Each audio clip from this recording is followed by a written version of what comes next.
Hello guys, magandang hapon. Guys, andito ulit ako sa Recto Divisoria sa may tapat ng Jollibee. Ayan guys.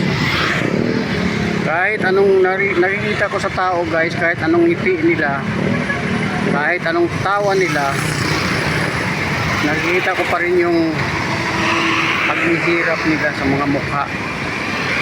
Nararamdaman ko pa rin yung hirap ng buhay ngayon nila. Kasi makikita mo, lakaran lang sila ng lakaran, parang walang patutunguhan, naghahanap lang ng tsamba. Ganun ang nangyayari ngayon dito sa Divisoria guys. Wala tayong magagawa, talagang crisis ngayon eh. Mahal ang gasolina, mahal ang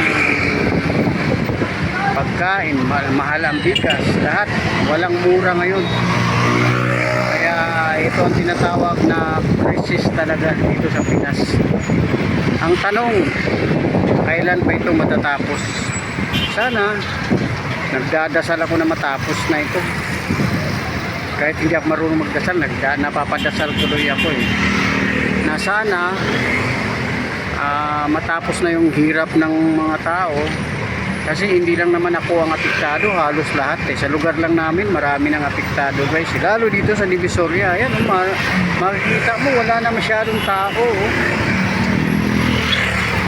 Noon, hindi mo mahulugan karayom ang lugar na to.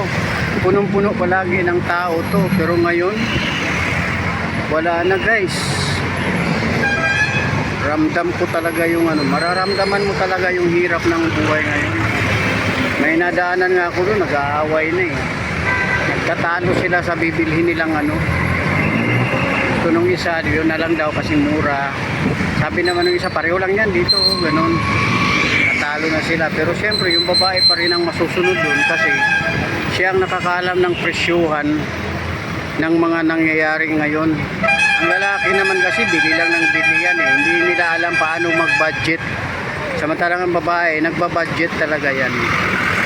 So, ganun. Ito ngayon guys.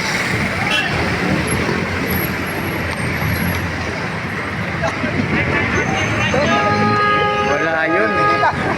Ay, aw.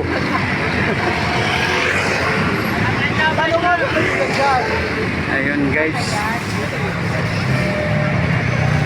Gulat pa sila eh.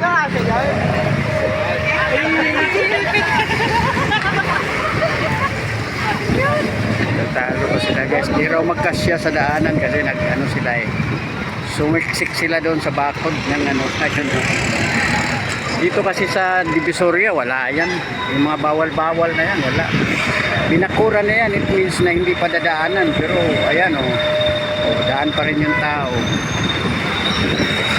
Basta may malusutan, lulusot yan. Ganun ang tao. Pag may pagkakataon, hataw, ganun yan. Saka naisipin yung bulisyaso, paganda na. Okay guys, hanggang dito na siguro yung video ko rito. Ibibidyohan ko yung Malacanang Palace. Titignan ko kung anong status na doon. Okay?